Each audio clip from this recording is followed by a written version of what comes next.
Hello साथीहरु सबैलाई नमस्कार है। आज चाहिँ हाम्रोमा चाहिँ आइफोन 13 प्रो म्याक्स आएको छ एउटा। यसमा चाहिँ इस्यु छ डिस्प्लेको।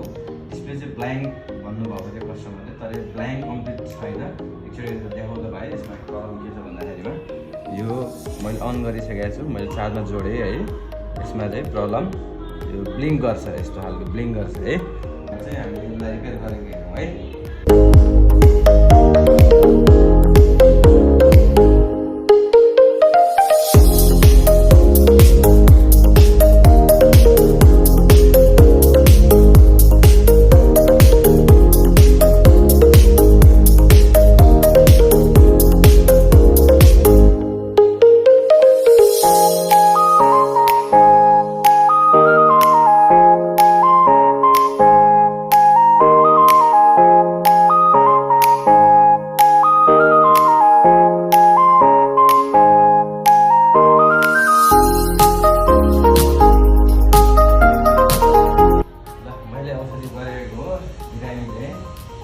के गर्नुभयो अन पनि भइसक्नु हो।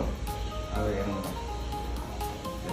केही प्रब्लम त छैन, तर मजाले चलिरहेको छ।